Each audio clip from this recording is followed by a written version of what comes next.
पत्तों की तरह बखेरा था ज़माने ने मुझे, फिर एक शख्स ने समेटा और आग लगा दी। अस्सलाम वालेकुम viewers, welcome to Razia Sultana YouTube channel. आप सुन रहे हैं रज़िया सुल्ताना की आवाज़ में निम्रा अहमद का लिखा हुआ खूबसूरत नॉवल माला। होपफुली आपको ये नॉवल ऑडियो की सूरत में बहुत पसंद आ रहा होगा। आज इस नॉवल की लेटेस्ट एपिसोड 19 पार्ट 6 पेश किया जा रहा है। जल्दी से मेरे नए व्यूवर्स मेरे चैनल को सब्सक्राइब कर दें। तहरीर अच्छी लग रही हो, नॉवल अच्छा लग रहा हो तो अच्छा सा कमेंट भी कर दिया करें ताकि मेरे चैनल की हौसला अफजाई होती रहे और मैं आपके लिए अच्छी अच्छी तहरीरें ऑडियो की सूरत में पेश करती रहूं। तो चलें स्टार्ट करते हैं नॉवल माला का नेक्स्ट पार्ट। उस पार्क के सारे दरख्तों पे खिजा उतरी थी। जली हुई घास पे जगह जगह चुरमुर करते भूरे पत्ते गिरे थे। कशमाला इन पत्तों पे पैर रखती कदम कदम आगे बढ़ रही थी। पार्क के सिरे पे एक संगी मेज बनी थी जिसके दोनों इतराफ बेंच थे। वो दूर से ज़ियाद को वहाँ बैठे देख सकती थी। वो कोहनिया मेज पे रखे सर हाथों में गिराए हुए था। वो उससे चंद मीटर दूर था। हर कदम के साथ माला का जहन किसी एल्बम की तरह यादों के ओराक पलट रहा था। वो टेरेस पे खड़ी ब्राउनी खा रही थी और वो नीचे अपनी माँ के साथ खड़ा था। वो निकाह नामे पे दस्तखत कर रही थी। वो मालदीव के साहिल पे नंगे पैर चल रहे थे। ज़ियाद ने ज़ोर से उसका बाजू जकड़ा था और उसे दीवार तक धक्का दिया था। वो सर्द कंटेन्स के फर्श पे बैठी थी और वो उसके सामने खड़ा था। वो उसके ऐन सामने आके रुकी। कोई पत्ता जूते तले आ गया। चुरमुर की आवाज़ आई। ज़ियाद ने चौंक के सर उठाया। उसे देख के बेख्तियार उठ खड़ा हुआ। वो उसकी आंखों में देख रही थी। ज़ियाद ने नज़रें झुका दी, हाथ से सामने बैठने का इशारा किया। वो पहले से कमज़ोर लग रहा था। दाढ़ी भी बढ़ गई थी। माला ने क्रॉस बॉडी बैग कंधे से नहीं उतारा, ना ही कोट का बटन खोला। बस इसी तरह सामने बैठ गई जैसे ज़्यादा वक्त के लिए ना आई हो। आने के लिए शुक्रिया। मैं तुम्हारे कहने पे नहीं आई, तुम मेरे कहने पे आए हो। वो संजीदगी से उसकी आंखों में देख रही थी। ज़ियाद ने सर इस बात में हिलाया। बदर का कुछ पता चला? मैं बदर के बारे में बात करने नहीं आई, उसको मैं ढूंढ लूँगी। मैं अपने और तुम्हारे बारे में बात करने आई हूँ। ज़ियाद के लिए उसके अल्फाज गैर मुतवक्का थे। वो बस टुकर टुकर उसका चेहरा देखने लगा। क्या मतलब?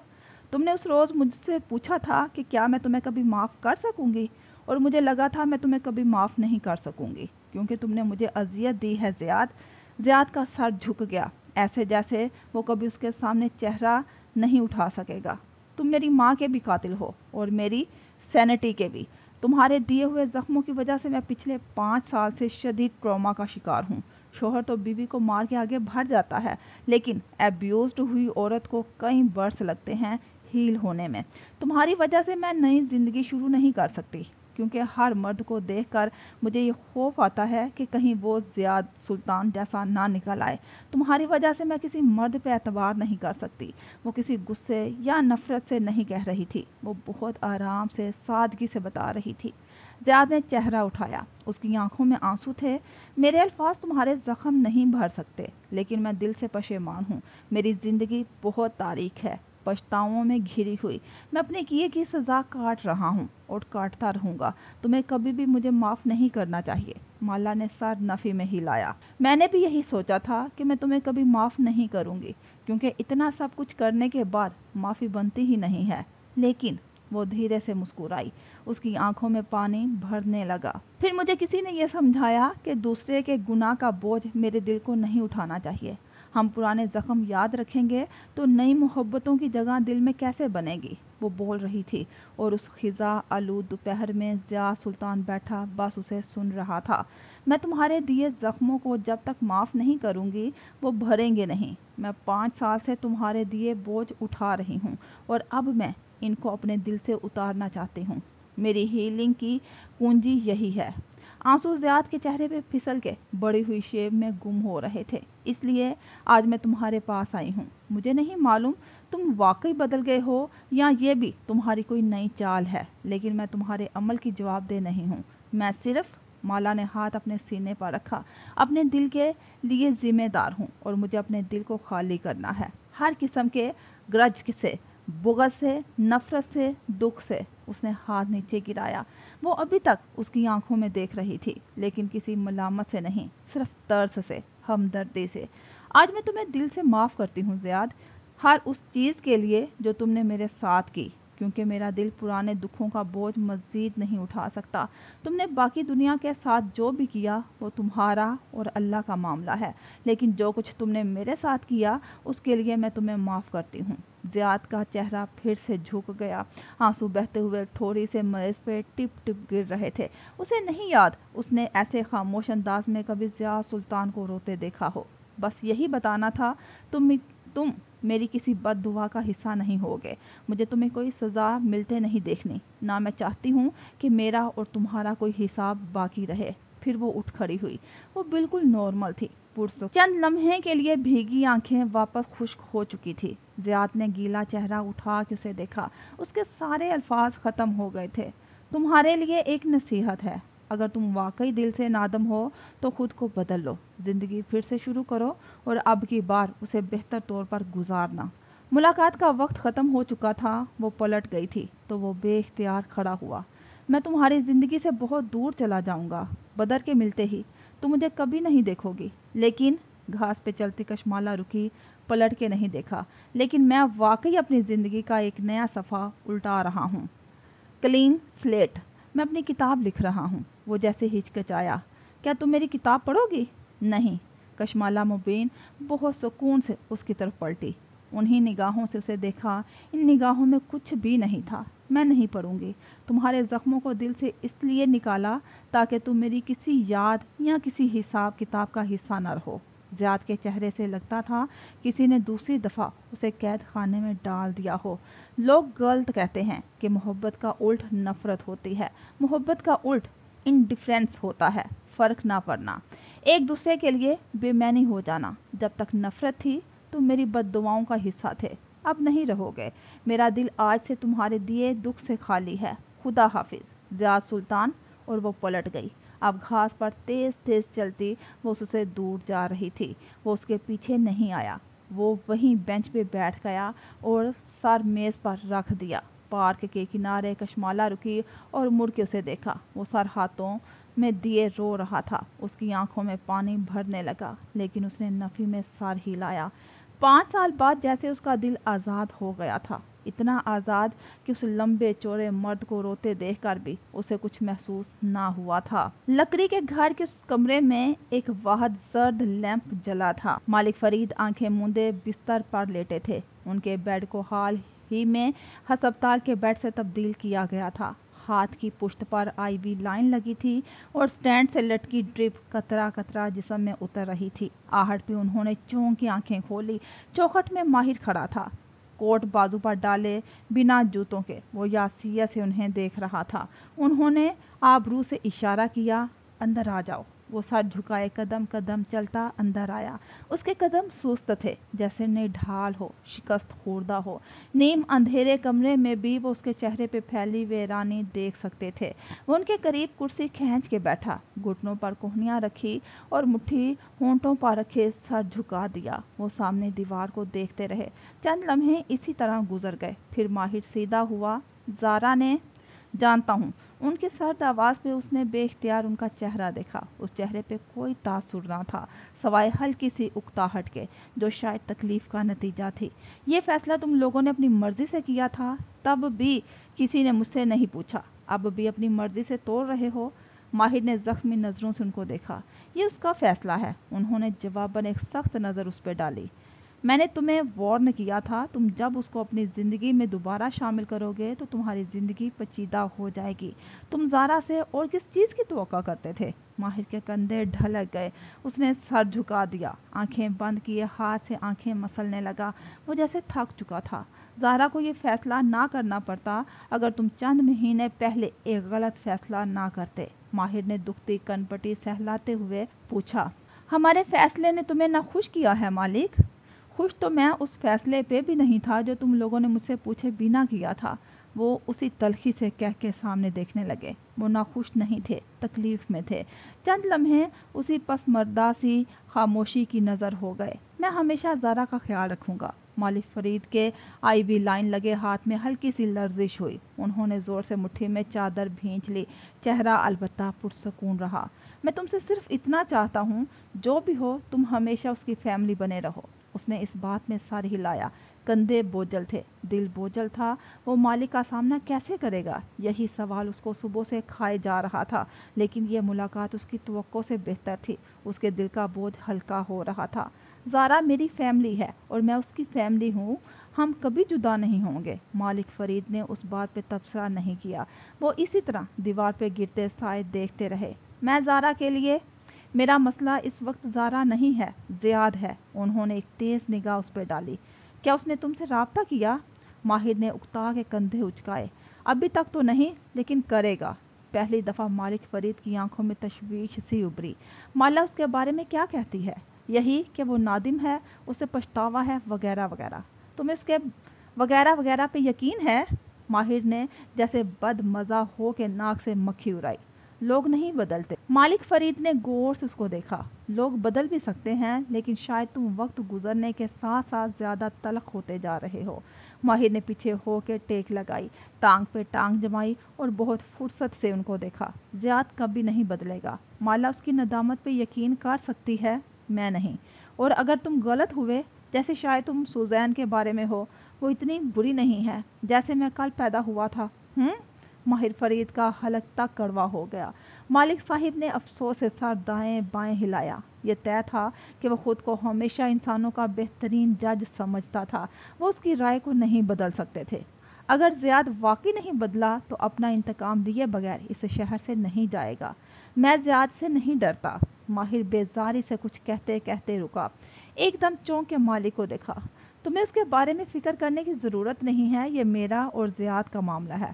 تم مالک، اس نے تنبیہی آبرو اٹھایا، تم زیاد والے معاملے سے دور رہو گے۔ عبد المالک فرید اکتاہٹ سے کندھے اچکائے۔ میں کیوں اس معاملے میں پڑوں گا؟ یہ تمہاری اپنی پیدا کردہ پیچیدگیاں ہیں۔ ساتھ ہی منہ میں کچھ بڑبڑائے۔ ان کی تکلیف جسمانی بھی تھی اور بڑھتی جا رہی تھی۔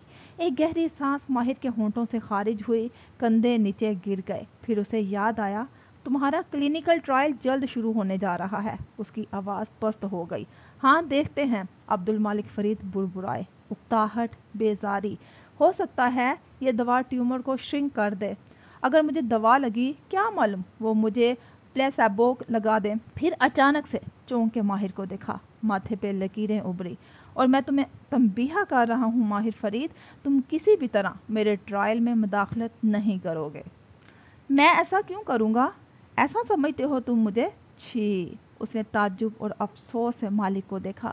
وہ چند لمحے اسے گھورتے رہے، پھر اطمینان سے سر ہلا دیا۔ وہ کچھ دیر ان کے پاس بیٹھا رہا، چند روٹین کی باتیں کرتا رہا۔ وہ زارا کے موضوع پہ بات نہیں کرنا چاہتے تھے، وہ سمجھ گیا تھا۔ جب وہ جانے کے لیے اٹھا تو انہوں نے چہرہ اٹھا کے اسے دیکھا۔ ان کی آنکھوں میں اسی تشویش کی رمق دوبارہ دکھائی دی تھی۔ احتیاط کرنا ماہر، وہ زیاد کی بات کر رہے تھے۔ وہ ہلکا سا مسکرا دیا۔ وہ زیاد سلطان سے نہیں ڈرتا تھا۔ ماہر کی کار کے انجن کی آواز انہیں کمرے میں سنائی دی تھی۔ پھر کار دور ہوتی گئی۔ تب انہوں نے گھنٹی بجائی۔ عمار تیزی سے کمرے میں آیا۔ جی سر۔ عمار نے پہلے کرسی درست جگہ پہ رکھی، پھر مؤدب سا ان کے ساتھ آ کھڑا ہوا۔ کیا تم زیاد سلطان کو لوکیٹ کر رہے ہو؟ عمار نے اس بات میں سر ہلا دیا۔ جلد ہمیں اس کے بارے میں معلوم ہو جائے گا۔ مجھے ٹرائل شروع ہونے سے پہلے زیاد سلطان اپنے سامنے چاہیے، زندہ سلامت، وہ بے چینی سے کہہ رہے تھے۔ عمار نے سر تسلیم خم کیا، پھر وہ جھجکا۔ ماہر نے جاتے ہوئے مجھے تنبیہ کی تھی کہ اگر آپ کہیں تب بھی میں زیاد سلطان کی تلاش میں نہ نکلوں۔ وہ نہیں چاہتا کہ ہم اس معاملے میں مداخلت کریں۔ عبد المالک فرید نے ہلکے سے کندھے اچکائے۔ مجھے کسی کی اجازت کی ضرورت نہیں ہے۔ پھر ہاتھ سے اسے جانے کا اشارہ کیا۔ ماہر کی کار اس پہاڑی سے نیچے اتر کے سنسان سڑک پہ تیز دوڑ رہی تھی۔ رات گہری ہو رہی تھی اور وہ علاقہ ویران تھا۔ ایک مخصوص مقام پہ پہنچ کے وہ کار رکی۔ وہاں پہلے سے ایک چھوٹی نیلی کار کھڑی تھی۔ ڈرائیور اردل باہر نکلا اور پچھلی سیٹ کا دروازہ کھولا۔ نیلی کار کے ساتھ کھڑا شخص تیزی سے ماہر کے ساتھ والی خالی سیٹ پر بیٹھا اور دروازہ بند کیا۔ باہر سردی تھی اور کار اندر سے گرم تھی۔ تمہاری امانت۔ ماہر نے پیروں کے قریب پڑا چرمی بیگ اپنے نو وارد کے درمیان رکھا۔ داڑھی والا نوجوان قدرے ہچکچایا۔ وہ ایک نظر بیگ کو دیکھا جو بھرا ہوا تھا اور پھر ماہر کو جو اسے دیکھ رہا تھا۔ یہ قانوناً جرم ہے۔ میرا میڈیکل لائسنس معطل ہو سکتا ہے۔ لیکن اس کے بدلے میں تم ساری عمر کے لیے مجھے خرید لوگے۔ اس نے اس بات میں سر ہلایا، بیگ کے اسٹرپ پر ہاتھ رکھے، پھر تھوک نکلا۔ میں اس بات کو یقینی بناؤں گا کہ عبدالمالک فرید کو پلیسیبو نہیں، اصل دوا لگے گی۔ لیکن ماہر بے، وہ ہچکچایا، یہ دوا کا ٹرائل ہے، کوئی گارنٹی نہیں ہے کہ یہ اثر بھی کرے گی۔ ماہر کے چہرے پہ زخمی سا تاثر ابھرا۔ جانتا ہوں، لیکن مجھے آخری کوشش کرنی ہے، اور اگر میں پکڑا گیا… کیسے پکڑے جاؤ گے؟ کیش دے رہا ہوں، کوئی ثابت نہیں کر سکے گا کہ ہمارے درمیان لین دین ہوا ہے۔ میل نرس نے سر ہلایا، بیگ تھاما اور دروازہ کھولنے لگا۔ جب ماہر نے اس کے کندھے پر ہاتھ رکھا، وہ چونک کے پلٹا۔ اگر دوا نے کام نہ کیا اور مالک مر گیا تب بھی میں تمہارا مقروض رہوں گا، وہ اس کی آنکھوں میں دیکھتے ہوئے پورے یقین سے کہہ رہا تھا۔ نرس نے اس بات میں سر ہلایا۔ اگلے ہی لمحے وہ بیگ لے کر کار سے باہر جا چکا تھا۔ مالک بے ایسا نہیں چاہتے تھے۔ فربا ڈرائیور اردل نے کار واپس سٹارٹ کرتے ہوئے افسوس سے بیک ویو مرر سے اسے دیکھا۔ مجھے کسی کی اجازت نہیں چاہیے اردل۔ وہ اب کھڑکی سے باہر دیکھ رہا تھا۔ سیاہ آسمان دھیرے دھیرے برسنے لگا تھا۔ بارش ابھی بھی تھمی تھی۔ بالکونی شدید سرد تھی، لیکن وہ پھر بھی ڈھٹائی سے وہاں بچھے کاؤچ پہ بیٹھی تھی۔ اس روز کی نسبت آج اس نے گرم کپڑوں کی تہیں پہن رکھی تھی، پیر میز پر جما رکھے تھے اور انہیں کمبل کندھوں کے گرد لپٹا تھا۔ وہ چھت پہ جھولتے بلب کی روشنی میں ایک کتاب پڑھ رہی تھی جب برابر میں دروازہ سلائیڈ ہونے کی آواز آئی۔ مالا کی توجہ کتاب سے ہٹ گئی۔ رک کے آواز سننی چاہیے۔ اگر آج بھی ماہر کے ساتھ کوئی تھا تو وہ پہلی آواز سنتے ہی اندر چلی جائے گی۔ دروازہ سلائیڈ کر کے بند ہوا اور خاموشی، کرسی کھینچنے کی آواز۔ وہ بھی شاید بارش کے بعد کا آسمان، پانی اور اس کے کنارے کھڑی کشتیاں دیکھنا چاہتا تھا۔ چند لمحے خاموشی کی نظر ہو گئے۔ وہ دونوں دیوار کے آر پار بیٹھے تھے، ایسے کہ ایک دوسرے کو دیکھ نہیں سکتے تھے۔ دیوار سے آگے ریلنگ تھی، وہ چند قدم چل کے آگے جاتی تو اس کو دیکھ پاتی، لیکن وہ وہاں سے نہیں اٹھی۔ کیسے ہو؟ اونچا سا پکارا۔ کرسی دھکیلی گئی۔ اٹھنے کی آواز، تیز قدم۔ پھر وہ ریلنگ کے ساتھ دکھائی دیا، گردن نکال کے جھانکتا، چہرے پہ حیرت تھی۔ یہاں سے آواز اس طرف جاتی ہے؟ مجھے نہیں معلوم تھا، کوئی ہمسایہ نہیں تھا اتنے عرصے سے۔ وہ ٹراؤزرز پہ سویٹر پہنے کھڑا خوشگوار حیرت سے بالکونی کی ساخت دیکھ رہا تھا۔ وہ کاؤچ پہ یوں نیند دراز تھی کہ پیر میز پہ رکھے تھے اور کمبل سارے وجود کے گرد۔ میں نے پوچھا کیسے ہو؟ ریلنگ پر بازو رکھے کھڑا ماہر مسکرا دیا۔ کیسا لگ رہا ہوں؟ افسردہ، دکھی۔ اس نے کتاب نیچے کی، پھر پیر اتارے۔ زارا نے مجھے انگوٹھی واپس کر دی۔ وہ جو کتاب رکھ کے اٹھ رہی تھی ایک دم ششدر رہ گئی، لمحے بھر کے لیے کچھ کہہ نہ سکی۔ کیا مطلب؟ اس نے رشتہ توڑ دیا ہے۔ وہ مالا کی طرف سے پلٹ گیا تھا اور اپنی ریلنگ پہ کوہنیاں جمائے یوں کھڑا ہو گیا کہ پشت اپارٹمنٹ کی طرف تھی اور چہرہ سامنے پانی کی طرف۔ کیوں؟ وہ اسی کے انداز میں آ کھڑی ہوئی، کوہنی ریلنگ پہ رکھی، لیکن رخ ماہر کی جانب موڑ لیا۔ دونوں کی بالکونیوں کے درمیان 1 فٹ کا خلا تھا۔ ادھر پیر پھسلا اور نیچے کھائی، ایسا خلا جس کو پار کیا تو واپس آنا ممکن نہ تھا۔ اس نے چند وجوہات بتائی۔ اس وقت مجھے یقین آ گیا۔ اب سوچوں تو لگتا ہے کچھ مسنگ ہے۔ مالا نے تھوک نگلا۔ اور مالک صاحب؟ وہ اتنا دکھی نہیں تھا جتنا مجھے توقع تھی۔ جس کا مطلب ہے؟ ماہر نے گردن موڑ کے اسے غور سے دیکھا۔ کچھ ایسا ہے جو میں نہیں جانتا۔ شاید اس کا تعلق اس بات سے ہے جو تم نے مالک کو کہی تھی، لیکن میں تم سے نہیں پوچھوں گا۔ سارے سچ اپنے وقت پہ کھل ہی جاتے ہیں۔ مالا نے کندھے اچکائے اور سامنے دیکھنے لگی۔ پانی کے کنارے بندے کشتیوں میں لگے کمکمے روشن تھے اور فولڈنگ چیئرز پر 2 بوڑھے آدمی بیٹھے پیالیوں میں کہوہ انڈھیل رہے تھے۔ میں آج ضیاء سے ملی۔ ماہر کے آبرو بے یقینی سے اٹھے۔ کیا؟ اس نے تمہیں تیزی سے کہنے لگا۔ جب میں نے اسے بلایا تھا ماہر، مجھے اس سے بات کرنی تھی، بدر کو ڈھونڈنے کے لیے، اس کی معافی قبول کرنے کے لیے۔ وہ اب کے پوری اس کی جانب گھوم گئی۔ اس نے پچھلی ملاقات میں مجھ سے معافی مانگی تھی، لیکن میں نے اسے اس کے لیے معاف نہیں کیا تھا، مگر آج میں نے اسے اپنے لیے معاف کر دیا۔ ماہر فرید کے چہرے پہ کڑواہٹ سی ابھری۔ How sweet! یعنی تمہیں لگتا ہے وہ بدل گیا ہے؟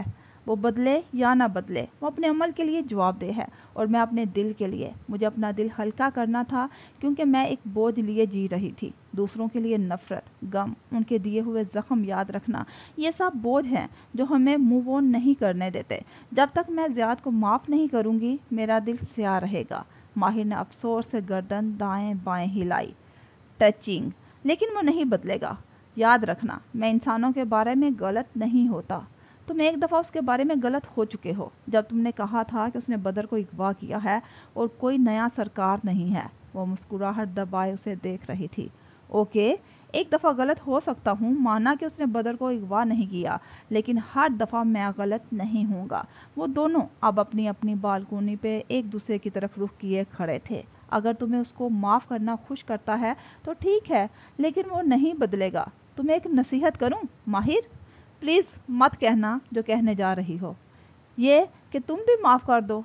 माहिर की मुट्ठियां भींच गई और माथे पे त्यूरियां धार आई। सॉरी माला, लेकिन मैं ज़ियाद को कभी माफ़ नहीं कर सकता। मेरे बाप की तकलीफ़, मेरी माँ का कत्ल, हलाल की आंखें, मेरे वो असाइलम में गुजरे महीने, मैं कुछ नहीं भूला। और इतना सब होने के बाद तू मुझे ये नहीं कह सकती कि मैं नगीना या ज़ियाद को माफ़ कर दूँ, क्योंकि मेरा ज़ियाद से हिसाब, मैं उनको माफ़ करने के लिए नहीं कह रही। वो बोलते बोलते रुक गया, आंखों में ताज्जुब उभरा। फिर किसको? अपनी माँ को माफ़ कर दो। एक लम्हे के लिए दोनों बालकोनियाँ मुंजमद हो गई, जैसे अनदेखी बर्फबारी ने उन्हें मुजस्सम कर दिया हो। वो कितनी ही देर कुछ बोल ना सका। अपनी माँ को माफ़ कर दो माहिर, वो इसी तरह नरमी से कह रही थी। माहिर ने चेहरा पानी की तरफ फेर लिया। हलक में गीली गेंद इकट्ठी होने लगी, जिसे उसने नीचे धकेल दिया। सब इंसान इतने अक्लमंद नहीं होते कि रेड फ्लैग्स वक्त पे देख सकें। नहीं नज़र आए तुम्हारी माँ को शम्स के रेड फ्लैग्स। उन्होंने वो किया जो उनको अपने लिए बेहतर लगा, जैसे मैंने किया था, जैसे अक्सर औरतें और मर्द करते हैं। माना कि उन्होंने तुम्हें दुख दिया, तुम्हारे बाप को दुख दिया, लेकिन तुम उनको माफ़ ना करके अपने साथ ज़्यादती कर रहे हो। मुझे उनसे कोई गिला नहीं है, माफ़ी की क्या बात है फिर? उसने सर झटका। वो अब भी कश्तियों को देख रहा था। गिला हो या ना हो, तुमने उन्हें माफ़ नहीं किया। जिस दिन करोगे तुम्हारा दिल भी इतना हल्का हो जाएगा जितना मेरा। चंद लम्हे खामोशी से गुजर गए। वो कुछ नहीं बोला। तब वो खनकारी। पर्पल क्यों? माहिर ने चेहरा नहीं मोड़ा, लेकिन वो उसकी बेसाख्ता मुस्कुराहट देख सकती थी। और मैं क्यों बताऊंगा? क्यों नहीं बताओगे मादम? वो उसकी तरफ घूमा और सोच सोच के लफ्ज़ अदा करने लगा। आपने अभी तक मेरी कुरमजी अमारत के लिए कुछ अच्छा नहीं बनाया। कंबल लपेटे खड़ी सुरख नाक वाली लड़की ने आबरू भींच लिए। हर चीज़ तुम्हारे लिए बिजनेस डील क्यों होती है? और आपको चाहिए कि अपने साइज़ की टोपी खरीदें। उसकी तंग टोपी की जानिब इशारा किया, जिसका पोम पोम हवा में खड़ा था। अलबत्ता टैग शायद वो उतार चुकी थी। खरीद लूँगी जब तुम मेरे 535 लीरा वापस करोगे। आंखें घुमा के बोली और गुड नाइट कह के पलट गई। वो हंस दिया और जेब तक हाथ लेकर गया, लेकिन वो देख सकता था कि वो वापस नहीं आने वाली। दरवाज़ा स्लाइड हो गया और वो बालकनी में तन्हा रह गया। 535 लीरा। वो मुस्कुराते हुए वापस रेलिंग पे झुक गया। बारिश से गीला शहर उसी मुस्कुराहट से उसे देख रहा था। वो कैफ की एक बेरौनक और मसरूफ़ सुबह थी। ऑफिस कैबिन ज़मीन नज़र आते सरों की तादाद आज पहले से कहीं ज़्यादा थी, क्योंकि आज किसी का भी वर्क फ्रॉम होम डे नहीं था। आज के दिन सब ऑफिस आए थे, सवाए माहिर फरीद के। वो किसी को सुबह से दिखाई नहीं दिया था। चंद चमगोइयाँ अलबत्ता ऑफिस में गर्दिश कर रही थी। फाइनेंस वाली असमारा ने कहा कि ज़रीना फरीद से मंगनी टूटने के बाद वो दिल बर्दाश्ता है और कुछ अरसे के लिए दुनिया से किनारा कश हो चुका है। लीड आर्किटेक्ट बारिश का कहना था कि वो मालिक बे की बीमारी के बाइस मसरूफ़ है। अलबत्ता कॉफ़ी बॉय ओजान ने एक एक शख्स को दांत निकालते हुए खबर दी कि उनके साइकोपिथ बॉस को बियर बॉल की बेकरी पे किसी लड़की के साथ ज़ारा ने देख लिया था और फिर किसी रेस्तोरां में जाके मंगनी की अंगूठी वापस कर दी और कहा कि दरवाज़ा उस तरफ है। गुस्से में माहिर ने सारी बेकरी के अमले को जॉब से फारिग कर दिया। अगर ज़ारा ने उसे बेकरी पे देखा था तो मंगनी रेस्तोरां में क्यों तोड़ी? किसी ने संजीदगी से ओजान से पूछा तो वो ट्रे उठाए मुंह बनाता हुआ वहां से चला गया। सारे ऑफिस को उसकी मंगनी टूटने का कैसे इल्म हुआ। वो जब अपनी खाली स्क्रीन को देख देख के बेजार हो गई तो कुर्सी के पहिए धकेल के शबनम के करीब ले गई। उसने ऐनक के पीछे से माला को घूरा। बादशाह को अपनी इतनी खबर नहीं होती जितनी दरबारियों को होती है। फिर सोच के पेन दांतों में दबाया। तुम्हें मालूम है वो कहाँ है? मैं उसकी सेक्रेटरी नहीं हूँ। बदमजा हो के वापस अपने डेस्क पे चली गई। ज़ारा से मंगनी टूटने पे सबकी गॉसिप उसे बुरी नहीं लग रही थी। हर किस्म की राय और अंदाजे सुन सुन के वो मुसलसल मुस्कुरा रही थी। फिर खुद को सरजनिश की, उफ माला कितनी बुरी बात है। तब ही फ़ोन जूम जूम करने लगा। Blocked number. उसकी मुस्कुराहट गहरी हुई। यही चाहते थे ना तुम कि इन दोनों की मंगनी टूट जाए? कान में आईपॉड घुसाते हुए उसने सेट पे टैग लगाई। नहीं माला, मैं चाहता था कि तुम उसको बताओ। एक ही बात है, तुमने कहा था तुम बदर को। ना ना ना, वो जैसे मुस्कुरा रहा था। ऐसे सुलह सफाई से मंगने नहीं तुरवानी थी मैंने। मुझे चोस चाहिए था, ड्रामा ज़ारा की हद तक। मगर तुमने छी छी छी, तुमने अपने हिस्से की डील पूरी नहीं की। मुझे मालूम था तुम यही करोगे। तुम उसे खुद से नहीं छोड़ोगे। तुम बदर की इतनी फिक्र ना करो, वो बिल्कुल ठीक है। एक नर्स और नैनी उसके साथ हैं। वो तेज़ी से सीधी होके बैठी, चेहरे पे बेकरारी उमड़ आई। वो खाना खाता है ठीक से? आंखें भीग गई। खाना इतना बड़ा मसला नहीं है, बस बोलता नहीं है। छी। आंसुओं का गोला उसने जबरन हलक से नीचे धकेला। फिर आवाज़ धीमी की।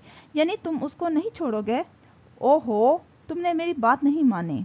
जब वही हुआ है जो तुम चाहते थे तो तुमने कुछ नहीं किया। वो दुरुस्ती से कह रहा था। ज़ारा को डांट था कि तुम माहिर को बता दोगे। उसने ये इसलिए किया है ताकि तुम्हारे पास माहिर को बताने की वजह ना रहे। वो जैसे उससे मायूस हुआ था और कशमाला मुबीन के होंठों पे मुस्कुराहट उभरी। एक माँ को उसके बच्चे से अलग करना बहुत बड़ा गुनाह है आलियान। जानते हो माँ किस तकलीफ से गुजरती है? ओ प्लीज़, तुम मुझे किसी गिल्ड ट्रिप में नहीं भेज सकती और मैं ये गुनाह नहीं कर सकती। दूसरी जानिब खामोशी छा गई। मैं एक माँ को उसके बेटे से जुदा नहीं कर सकती। इसलिए मैंने कल कबीरा ताई को कॉल करके बता दिया कि मैंने उनके बेटे को ढूंढ लिया है। वो सांस तक ना ले सका। पहले तो उन्होंने यकीन नहीं किया, मुझे झूठा और पता नहीं क्या क्या कहा। लेकिन जब उसने उनको तुम्हारा स्केच दिखाया तो वो पहचान गई और वो इतनी खुश हुई कि मेरी ममता को भी सुकून आ गया। Guess what? वो पहली फ्लाइट से इस्तांबुल आ रही है। खामोशी, गहरी खामोशी और फिर व्हाट? उसकी दबी दबी गिराहट सुनाई दी। तुम्हारे पास मेरा बेटा है तो मेरे पास तुम्हारी माँ है आलियान। मुस्कुरा के फ़ोन नीचे किया और कॉल काट दी। कुर्सी पर टेक लगाए उसने उसे दाएं बाएं घुमाया। बहुत दिन बाद आज वो ऐसे खुल के मुस्कुराई थी। और तब ही मैसेज टोन बजी। माहिर फरीद। बिला आखिर उसने गहरी सांस लेकर मैसेज खोला। वो बाहर उसका इंतज़ार कर रहा था। वो एक खस्ता हाल अपार्टमेंट बिल्डिंग थी। पुश्त पे खिड़कियां थी जहां तारों पे रंगे बरंगे कपड़े लटकते दिखाई दे रहे थे। बिल्डिंग के दामन में कोड़े के स्याह बूरे नुमा शापर भी भरे रखे थे और वो 3 बिल्लियां इनके गिर्द मंडला रही थी। एक गार्बेज ट्रक करीब में रुका खड़ा बारी बारी कचरा दानों को उठा के अंदर अंडेल रहा था। एक सफ़ेद SUV तेज़ी से बाहर पार्क होती दिखाई दी। नीले कोट वाली सुजैन तेज़ी से बाहर निकली, रिमोट से कार लॉक की और भागते हुए बिल्डिंग में दाखिल हुई। ठक ठक ठक मौजलत में जीनें चल रही थी। मतलूबा फ्लोर तक पहुंचने से पहले ही वो पर्स खंगालने लगी। एक चाबियों का गुच्छा बाहर निकाला। 3 जीनें मज़ीद अबूर किए और फिर रुक गई। जीनों के दरमियान साकत जामन वो बलाई जीने पे बैठा था, लंबा ग्रे कोट पहने, फुर्सत से एक बूट नीचे और एक बूट उससे निचले जीने पे जमा था। कमर दीवार से लगाए, उंगलियों में सुलगता हुआ सिगार था।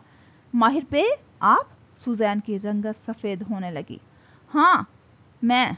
Oh sorry. उसने सिगार का जलता हिस्सा नन्ही डब्बी में झटका। तुम्हें शायद गैस कंपनी ने कॉल की थी। गैस लीकेज की बदबू आई थी इन्हें। डोंट वरी, गलत फहमी हुई थी उनको। सुजैन का चेहरा गुलाबी होने लगा। आप यहाँ क्या कर रहे हैं? उसकी आवाज़ हलक से गिराहट की सूरत निकली। Royal state. सीढ़ियों पे बैठा आदमी मुस्कुराया। सूजी ने लाभ भींच लिए और सीने पे बाजू लपेट लिए। तुम्हारे अंदर बहुत सब्र है सुजैन, लेकिन मेरे भाई का वक्त कीमती है, इसलिए मैं चाहता हूँ कि हम खुल के बात कर लें। उसने गर्दन मोड़ के पीछे दिखाई देते अपार्टमेंट के दरवाजे को देखा। ये तुम्हारा असल अपार्टमेंट है, किराए का अपार्टमेंट, क्योंकि इससे ज़्यादा तुम अफोर्ड नहीं कर सकती थी। तुम्हारी प्रैक्टिस, तुम्हारा लाइफस्टाइल कायम रखने के लिए नाकाफ़ी है। तुम्हारे बाप ने सारी उम्र ईमानदारी से नौकरी की, उसने कुछ नहीं छोड़ा तुम्हारे लिए। सूजी आंखें छोटी करके उसे देखती खामोशी से सुनती गई। लेकिन मुझे यकीन है तुमने ये अपार्टमेंट बियरबॉल को नहीं दिखाया। बियरबॉल को तुम हमेशा अपनी दोस्त के अपार्टमेंट लेकर जाती हो, वही दोस्त जो कमीशन पे हाई एंड बैग्स बेचती है। इस अपार्टमेंट में तुम्हारे 2 बैग्स हैं, सिर्फ असली बैग्स, लाखों की मालियत के बैग्स। इसलिए तुम गैस लीकेज का सुन के चली आई। इन बैग्स के सिवा तुम्हारे सारे बैग्स और ज्वेलरी रेंट की होती है। आप ये साबित नहीं कर सकते। मुझे साबित नहीं करना, ना मैं इस गुफ्तगू को रिकॉर्ड कर रहा हूँ। मुझे सिर्फ तुम्हें ये बताना था कि मैं तुम्हारी असलियत जानता हूँ, क्योंकि अब मैं तुम्हारे ड्रामे से तंग आने लगा था। और जानती हो मुझे कैसे मालूम हुआ? वो इसी तरह दीवार से टेक लगाए बैठा मुस्कुराते हुए कह रहा था, तुम्हारे बाप की वजह से। वो मालिक का दोस्त था, अच्छा आदमी था। वो तुम्हारा ये लाइफस्टाइल अफोर्ड नहीं कर सकता था। उसका मतलब है कि इस लाइफस्टाइल से तुम्हें किसी मर्द ने मुतारफ़ करवाया था। बाद में उस मर्द ने तुम्हें छोड़ दिया होगा, सो तुम्हें फिर से एक मर्द चाहिए था जिसकी वजह से तुम्हारा लाइफस्टाइल कायम रह सके। सुजैन ने पर्स में हाथ डाला, एक च्युइंगम निकाली और लबों में रखी, फिर उसे चबाते हुए माहिर की आंखों में खामोशी से देखे गई। इंसान नहीं बदलते। तुम वही सुजैन हो जिसने मेरा केस लड़ा था, और मुझे याद है हम केस के लिए कई कई घंटे काम करते थे। लेट नाइट मीटिंग्स, अगली पेशी की तैयारी, मैं कुछ भी नहीं भूला। तुम मुझे भी हिंट्स देती थी और मैंने बहुत शाइस्तगी से माजरत कर ली थी, क्योंकि मैं वो मर्द नहीं बन सकता था। सो तुम किसी और की तरफ चली गई। इस वक्त बियरबॉल के पास उसकी दौलत नहीं आई थी, तब वो किसी काम का नहीं था, अब है। So what? अगर मैं अमीर नहीं हूँ? वो च्युइंगम चबाना रोक के मुस्कुराई। बियरबॉल को मुझसे पैसे नहीं चाहिए हैं, और मैंने प्रीनेप साइन किया है, जैसे याद दिलाया।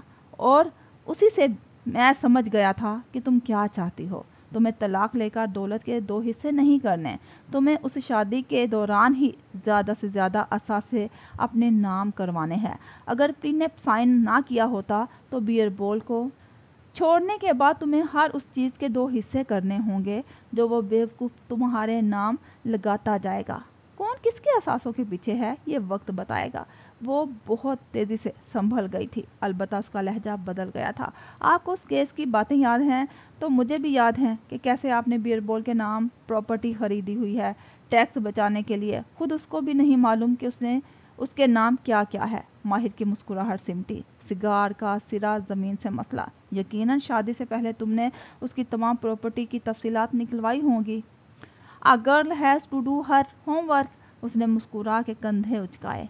और वो मेरा शोहर है, आप हमें अलग नहीं कर सकते। वो मुझसे मोहब्बत करता है और मेरे लिए कुछ भी कर सकता है। और जानते हैं वो सबसे पहले क्या करेगा? क्या? अगले हफ्ते मेरी बर्थडे है, और उसने मुझसे कुछ दिन पहले पूछा था कि मुझे क्या चाहिए। वो अब एक लिट को उंगली पे लपेट रही थी, और मैंने उसे बताया कि मुझे नताशी में एक प्रीमियम लोकेशन पे अपना ऑफिस बनाना है, मेरी अपनी लॉ फर्म। माहिर ने तहसीन से आबरू उठाए। Well done.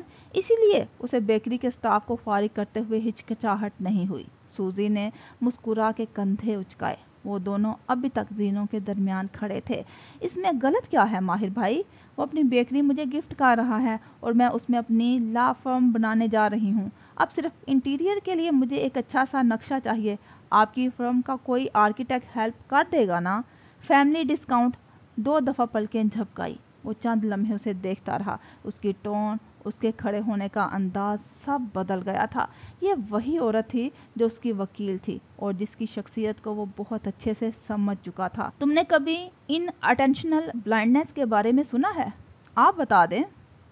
जब इंसान दूर की चीज़ों पे इतना फोकस करे कि सामने की शय दिखाई ना दे। वो सिगार करीब रखे ट्रैश कैन में उछालता उठ खड़ा हुआ, कोट झाड़ा। मैं जानता था शादी से पहले तुमने बियरबॉल के नाम मौजूद तमाम असासों की लिस्ट निकलवाई होगी, सारी कैलकुलेशन करके शादी की होगी, लेकिन तुम्हारी इन अटेंशनल ब्लाइंडनेस, अदम तोजही के बायस अंधेपन ने तुम्हें एक चीज़ के बारे में कभी सोचने ही नहीं दिया। जीने उतर के वो उससे एक जीना नीचे जा रुका। अब वो दोनों बराबर खड़े थे। क्या कहना चाह रहे हैं? बेकरी बियर बोल की नहीं है। सुजैन के आबरू नासमझी से इकट्ठे हुए। क्या मतलब? जीने उतर के वो उससे एक जीना नीचे जा रुका। अब वो दोनों बराबर खड़े थे। क्या कहना चाह रहे हैं? बेकरी बियर बोल की नहीं है। सुजैन के आबरू नासमझी से इकट्ठे हुए। क्या मतलब? वो उसकी बेकरी मेरे नाम पे थी क्योंकि वो बियर बॉल ने उस वक्त बनाई थी जब उसको उसके हिस्से की जायदाद नहीं मिली थी। इसमें इब्तदाई इन्वेस्टमेंट मैंने की थी और उसे अपने नाम पे रखा था। उसका खसारा भी कई दफ़ा मैंने पूरा किया था। सूजी पलक तक न झपक सकी। तुमने हर चीज़ चेक कर ली सिवाय बेकरी के, क्योंकि उसका नाम बियर बॉल की बेकरी है। तुम्हें लगा वो कानूनी तौर पे भी उसी के नाम होगी। सूजी ने थूक निकला। जबरन मुस्कुराई। फिर क्या हुआ? आप बियर बॉल के सामने बुरे नहीं बनना चाहेंगे। आपके एक दस्तखत से वो उसकी हो जाएगी। अच्छा है ना? वो आपके सामने कागजात रखेगा और अगर आपने साइन ना किए तो उससे क्या साबित होगा? यही कि बियर बॉल की दौलत का लालच आपको है। मैंने बेकरी बेच दी है। सुजैन का मुंह खुल गया। शौक, सदमा। क्या मतलब? उसकी आवाज़ किसी खाई से आती सुनाई दी, लेकिन वो जीने उतरता नीचे जा रहा था। वो इतनी प्रीमियम लोकेशन पे थी, आप उसे ऐसे कैसे बेच सकते हैं? वो तेवरा के घूमे। बेच दी, बात ख़त्म, खल्लास। उसने मक्खी उड़ाने वाले अंदाज में हाथ हिलाया और जीने उतरता गया। वो बेजान सी उसी जीने पे बैठती गई। आंखें आंसुओं से भर रही थी। सर बार बार नफ़े में हिला रही थी। वो अपनी स्याह कार का ड्राइविंग डोर खोल रहा था जब एहसास हुआ कि पीछे कोई है। एकदम से वो घूमा। बिल्डिंग के ट्रैश कैन के साथ दीवार से टेक लगाए ज़िया सुल्तान खड़ा था। जैकेट की जेबों में हाथ डाले, सर पे पी कैप पहने, बड़ी शेव के साथ वो मुख्तलिफ लग रहा था। फाइनली वो हल्का सा मुस्कुराया। मुझसे भी माफ़ी मांगने आए हो? तंजिया ऊंचा सा पुकारा। ज़ियाद कदम कदम चलता उसके ऐन सामने आ रुका, फिर मुस्कुराया। वो इस मुस्कुराहट को पहचानता था। वादा याद करवाने आया हूँ माहिर बे। एक एक लफ्ज़ पे जोर दिया। वो इन आंखों की चमक भी पहचानता था। कौन सा वादा? वो अध खुले डोर पर हाथ रखे खड़ा था। बरसों पहले उस कॉटेज के किनारे में मैंने तुमसे एक वादा किया था कि तुम्हारी ज़िंदगी मेरे ही हाथों ख़त्म होगी, याद रखना। और उसी मुस्कुराहट के साथ पलट गया। तुम्हें मेरे सारे एड्रेसेस मालूम है ज़ियाद? मैं यही हूँ, जो करना है कर लो। उसने पीछे से पुकारा था। ज़ियाद नहीं रुका। तेज़ तेज़ कदम चलता आगे बढ़ गया। वो ज़ख्मी सा मुस्कुरा दिया। कहा था ना माला, माहिर फरीद लोगों के बारे में गलत नहीं होता। अब उसे माला को मैसेज करना था। वो नीचे लॉबी में आई और दाएं बाएं देखा। माहिर वहाँ नहीं था, मगर वो उसे जल्द ही दिखाई दिया। शीशे की दीवार के पार उसकी स्याह कार पार्क्ड थी और उससे टेक लगाए खड़ा आसमान को देख रहा था। हाथ सुरमई कोट की जेबों में थे और आध शेव कदरे भरे हुए थी। माहिर? वो कोट पहनते हुए बाहर निकली। बाल पीछे से कोट के अंदर छुप गए। माहिर ने चौंक के उसकी तरफ देखा, फिर मुस्कुराया। उसे हाथ से करीब आने का इशारा किया। क्या हुआ?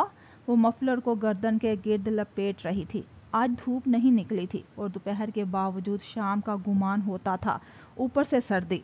आज मैं एक दिन में 2 दफ़ा दुरुस्त साबित हुआ हूँ और यकीनन इस वक्त तुम्हारी ईगो आसमान को छू रही होगी। वो हंस दिया, फिर सर झटका। नेवर माइंड, मुझे बाहर क्यों बुलाया? मैं अंदर इतनी अच्छी गॉसिप इंजॉय कर रही थी। मालूम हो गया इन सबको। अफसोस भरी निगाह कैफ की इमारत पे डाली। क्या तुम भी सारे अमले को अब मुअत्तल करोगे? उसने हंस के सर झटका। मुझे फ़र्क नहीं पड़ता। खैर, मैंने तुम्हारे 535 लीरा देने थे। उफ माहिर, बहुत हो गया, अब बस। वो कहते कहते रुक गई। वो कार का दरवाज़ा खोले डैशबोर्ड से कुछ निकाल रहा था। एक रिबन में लिपटी फाइल। ये क्या है? उसने अचंभे से फाइल पकड़ी। मैंने 535 लीरा के बदले तुम्हें बेकरी बेच दी है। माला ने करंट खा के उसे देखा। आंखें बेयकीनी से खुली की खुली रह गई। क्या? मेरे एक दस्तखत ने तुमसे तुम्हारी बेकरी का ख्वाब छीन लिया था। मैं तुम्हें वो वापस कर रहा हूँ। वो संजीदा था। वो यक होते हाथों में फाइल पकड़े शुशद्दर सी खड़ी थी। इस फाइल का रंग जामनी था।